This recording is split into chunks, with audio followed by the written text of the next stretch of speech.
Hello, good afternoon, and welcome to Influence Stories. Today, I have the distinct honor of having school board member Tere Rojas, Miami-Dade County School Board member Tere Rojas, with us. Mhm. And she will explain we are all back to school this week. It has been a whirlwind of activity with my two little girls returning to school. It's been a lot of fun, but also this is a year like no other.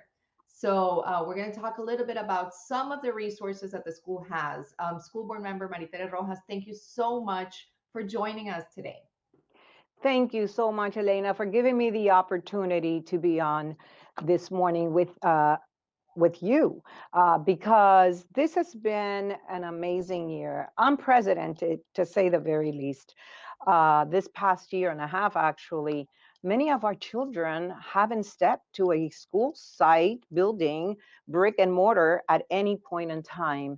And so, as you can possibly imagine, there has been a lot of anxiety and apprehension from parents and even from the children as to what they would encounter when they were back in school on day one, on Monday, August 23rd of this week. And I Mhm. can tell you, I was so excited to see the developments throughout this district, as far as not only the happiness, the joy exhibited by our children once they step foot in our schools, but also by our entire workforce, our principals, our assistant principals, our teachers, our cafeteria employees, our office employees, our bus drivers. Everyone was so happy to see a sense of normalcy to some degree. And this has truly made a difference. Now, I started early on, I started going to visit buildings prior to the opening of school because we wanted to make sure that all of our sites were ready to go. And I can tell you now, I can give a million accolades to those in our Miami-Dade County Public School family who have made this opening as smooth as it has been. They have gone over and beyond the call of duties. And our principals, I know the endless hours that you have put into this endeavor, as well as our assistant principals, our teachers, and our custodians.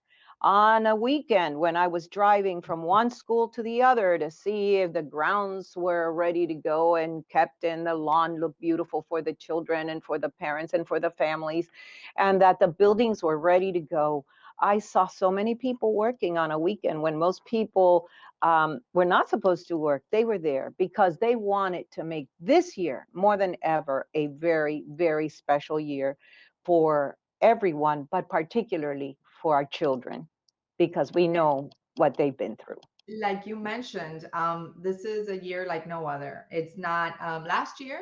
My kids did return to school, so they did go to brick and mortar starting, I believe, I want to say March. Mhm. So they already, they were already used to the all the different protocols, which we're going to talk about as we return to school safely. And what we all wanted to do was to have our kids in school.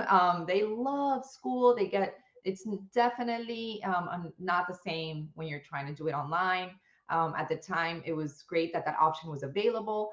And now the difference between the end of last year when some of the kids returned to brick and mortar and to this year is that now we have the entire population back, right? So we have Absolutely. a lot of kids returning to school, a lot of teachers, a lot of work. Now, let's talk about some of the safety protocols that are now part of our school system to be able to return to school safety as COVID-19 continues. Tell me a little bit about some of the protocols that have been included this year. Well, like you said, Helena, it's imperative that we made sure that we return back to school in a manner that was safe and smart.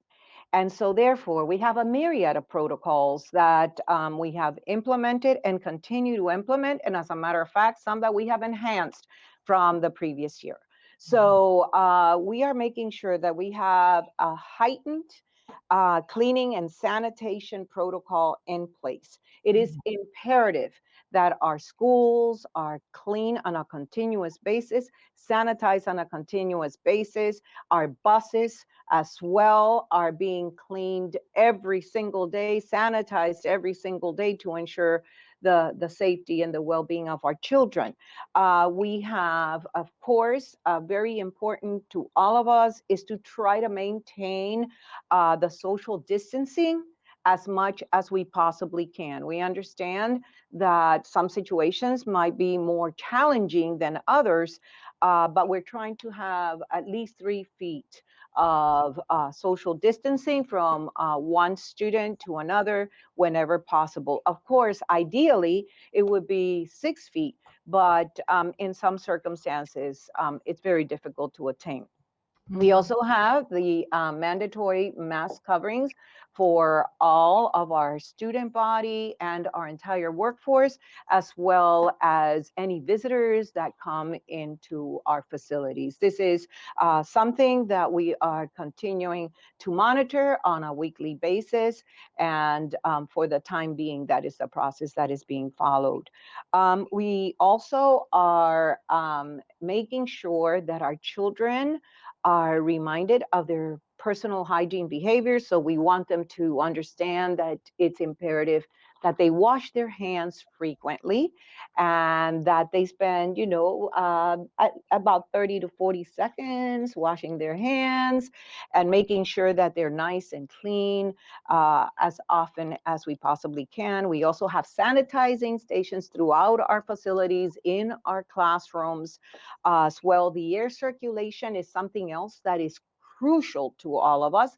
So we are encouraging everyone to do whatever they can outside. For example, our lunchtime, some schools have some periods in the cafeteria where the children are socially distanced from each other, but they also have opportunities to have lunch outside in an open area so that the air circulation there is fresh air and the children are able to enjoy their meal. Obviously, at that time, they have to take off their masks.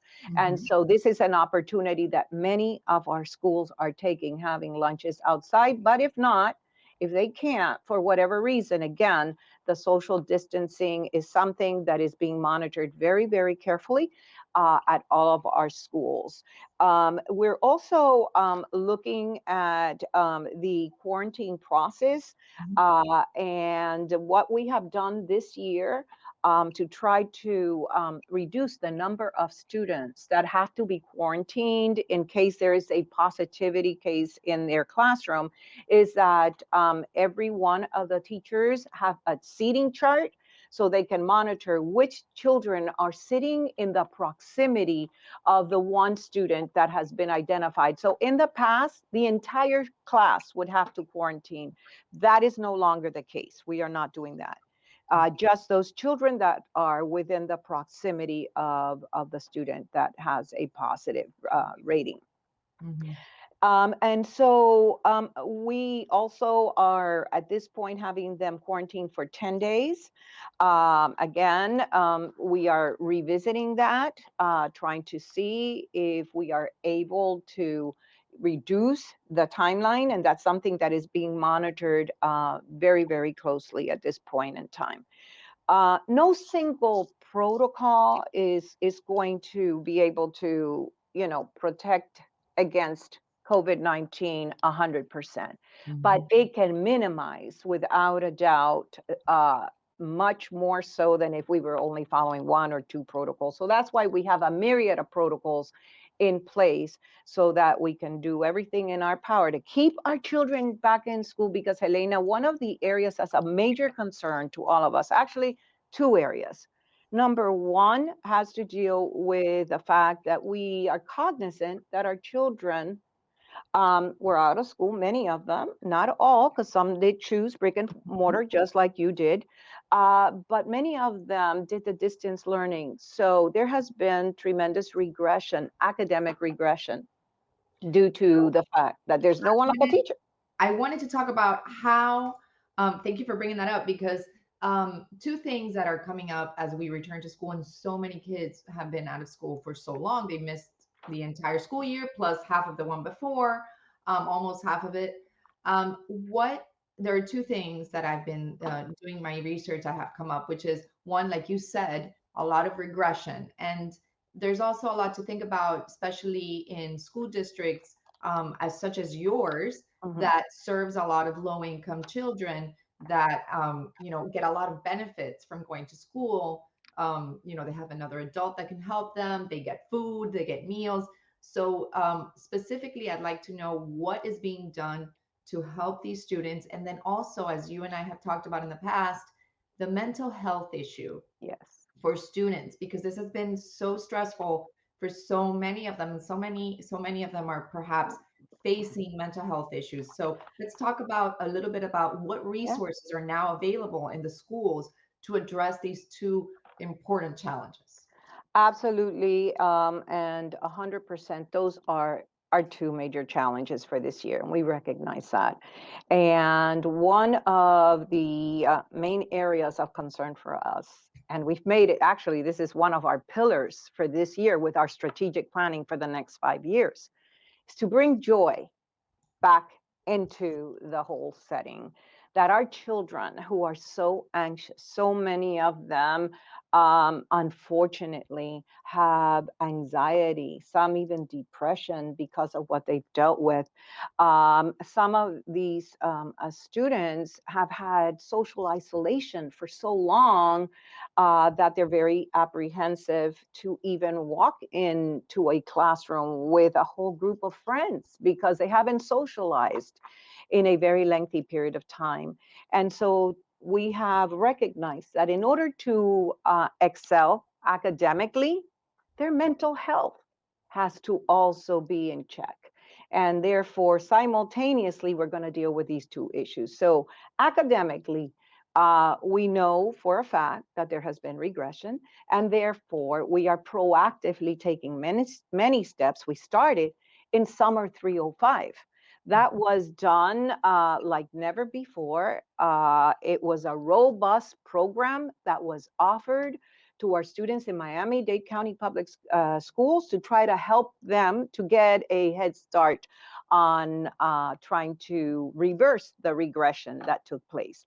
During that time, teachers were focusing on areas, depending on the grade level that the children were in, that we knew would be able to help them catch up, because we know that there was not just the summer slide that we go through every year, but the fact that the past year and a half, many of them had not been to brick and mortar. So that helped us tremendously. In addition to that, we have identified our students that are in need of academic assistance. We have hired interventionists who will be coming into the classrooms to work in small groups, assisting the teacher with children that have been identified as having specific issues, whether it's in the area of mathematics, reading, or whatever area it is that needs to be enhanced. Our teachers have had extensive training on, again, numerous programs that we are initiating to help with the, again, academic regression that has been exhibited. I am very excited to see what I have been able to witness at the schools when I did actually go visit many of the schools that I represent, and I'm still visiting throughout this first month. But I can tell you, teachers are ready, they are happy, and they are going to give 150% and more to ensure that they do everything in their power so that their children at the end of the year have been able to catch up as much as possible and hopefully be within grade level at the end of the school year. And as far as the other area of concern, which is just as important or even more so, because how can we expect children, Helena, to excel academically if they are exhibiting some mental health related issues? And we're very cognizant of that. And that's why the social emotional learning environment is so critical for us this year. And I have to tell you that our school board has made this a priority. We have this year alone invested $13 million, which came to us from the Florida Department of Education for this purpose. We have hired 45 additional mental health coordinators and clinicians to try to assist us with this issue. We also have $25 million that came from the ESSER funds, which is the elementary and secondary school emergency relief funds. And with those, we are planning to hire 100 part-time contracted health professionals so that they can assist us in schools. We have additional counselors that we're going to be bringing on board because there has to be awareness training for our entire staff, and we need to make sure that children that have special needs in this arena are assisted. And so some children have expressed the anxiety that they're going through, but others are not able to externalize their feelings. And so we know that some children have gone through some form of trauma during this time, because how many of them have had a family member that may have contracted COVID-19? They are concerned, is mommy or daddy or whatever family member going to be okay? Some of them have experienced family members having lost their battle to COVID-19. Some of them have seen their family members lose their jobs and go through that type of stress. Additionally, we know that the number of children that are going into emergency rooms, especially pediatric, wards, has increased tremendously in the area of mental health. So that is why we are implementing so many initiatives dealing with this particular arena. I also want parents to know that there is help for them if they find themselves in a situation where they don't know what to do because of the anxiety or the depression or whatever the situation is, the social isolation. We have a number, it's called the Parent Assisted Line, and you can contact 305-995-7100. I'm going to repeat that because it's so important Why for don't you go parents to ahead know. and that's the parent It's the assistance parent line. assistance line. Uh-huh. And this assistance line is going to assist families who are going through difficult moments right now. We have this available to all of our families. Again, 305-995-7100. The good thing is, And because this is not a live interview, I think everybody, we had to do it because school board member Tere Rojas, I mean, first week back in school, you were incredibly busy. I'm so grateful you gave us this time. Because it's not a live interview, everybody can just now rewind the interview and hear that number again. But we are going to go ahead and display it for you. So the parent assistance line is 305-995-7100. So they can call there. And what kind of help can they seek? they can seek any assistance they need, whether it has to deal with how do I address my child's needs in the area of anxiety. They will guide them through, they will talk to them, and they will address particular situations based on the needs that are expressed by the families. They're also going to be able to guide them to visit the mental health services website and give them the specific information as to what website to visit. And they're also able to provide school support so they can get in touch with counselors at their particular school so they can work with those children that have been identified as having to need a little bit more of assistance and love and security, because that's the part that is so difficult right now, because children have lived through this for a year and a half, and Yeah. so there is And their anxiety. families and their parents and And their that, uh, friends. yes, And it absolutely, has been, their lives have been turned around so completely. much. My kids are very little and they're adaptable, much more than adults. But even so, they're Yes. nervous or saying, Yeah. she tells me, Mom, but we're so close. And, when we go out, we're too close. And it's like, okay, so it's I okay. know. Just wear your mask. They understand that what COVID is. I mean, she's 6 and she already, she's Yes. nervous about that. So I can imagine some teenagers that perhaps was their Yeah. senior year or are going now into their senior year. Huge transitions from middle school to high school. These are all things that are already anxiety inducing.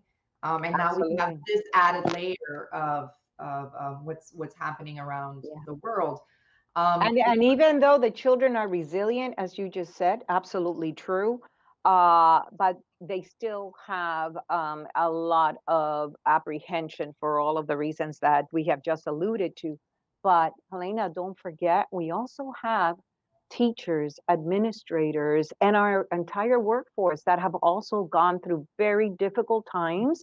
And therefore, not only are we offering additional assistance in the arena of mental health, but we're also offering the same services through our employee assistance program to our workforce personnel. One of the key areas, though, is giving children also an opportunity in class when they're stressing out and maybe a little anxious to just be able to go and just go into a little corner and just breathe in and breathe out, relax, and know that your teachers are there for you, your friends are now there for you. You're able to express your inner thoughts and feelings because so many of them have kept it inside for so long. So I think that truly this is the main area right now that we need to tackle so that academically they are able then to also excel. But we got to help them with this so that they're able to concentrate on the academic portion that we have.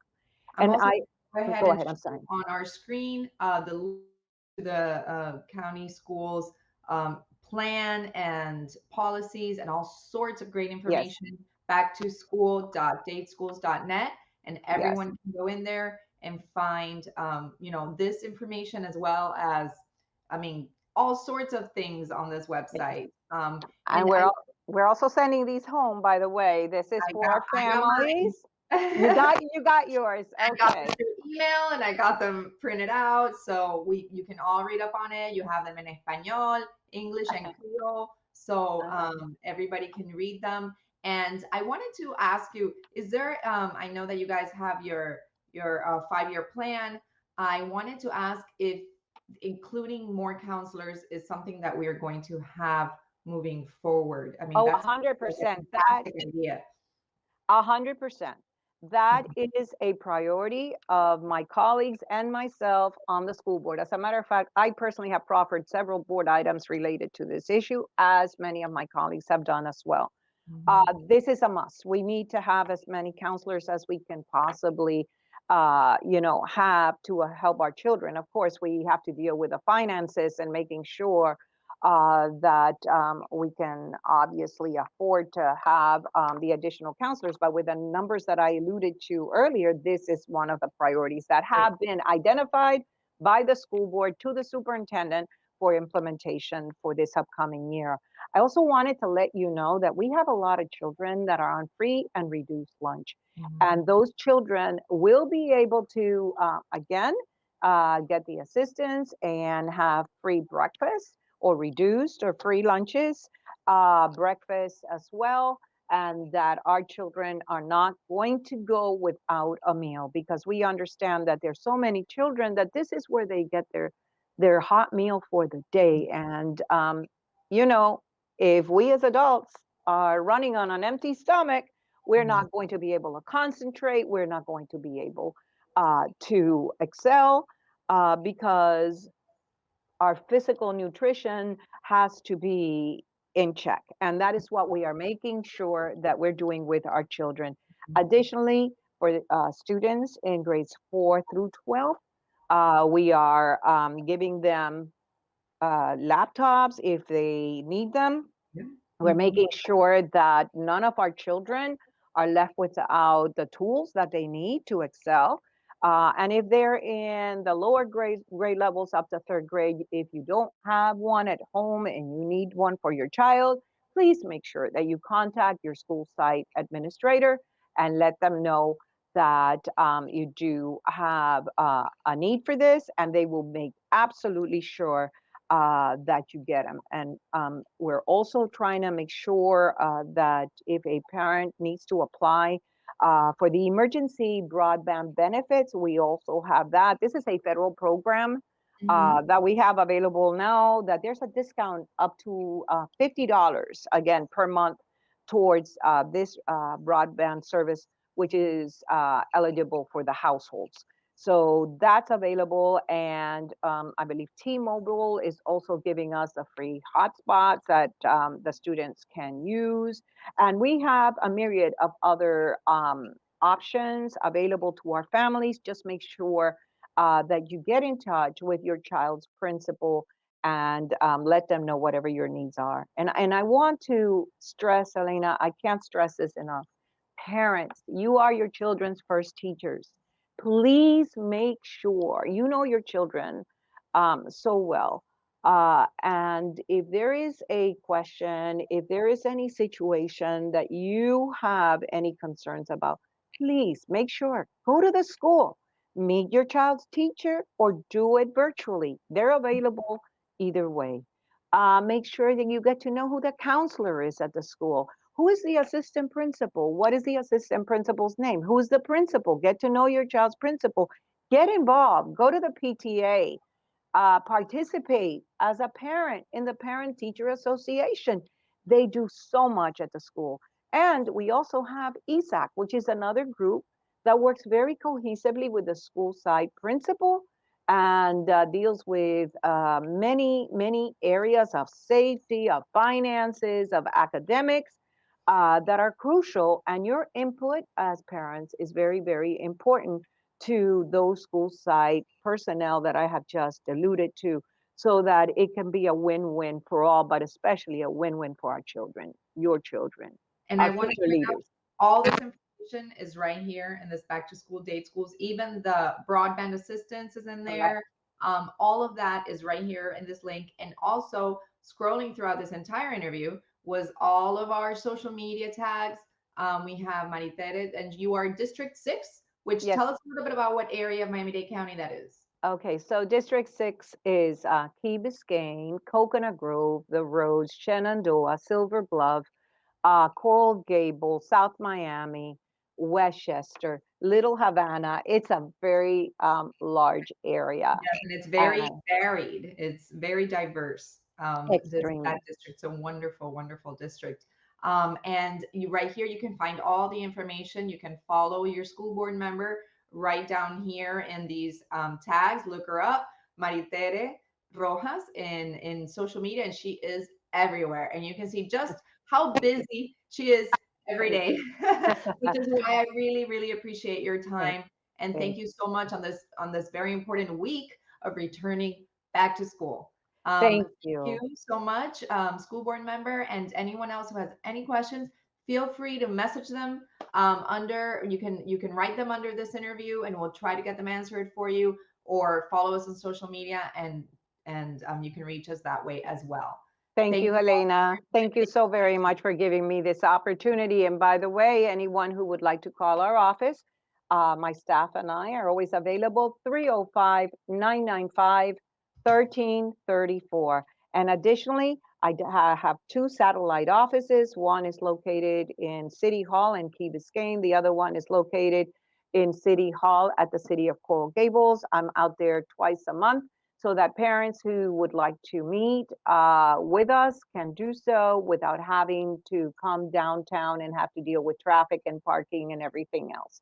So correct. I hope I that wrote helps, the and number thank you. down here so everybody can see it, 995-1334.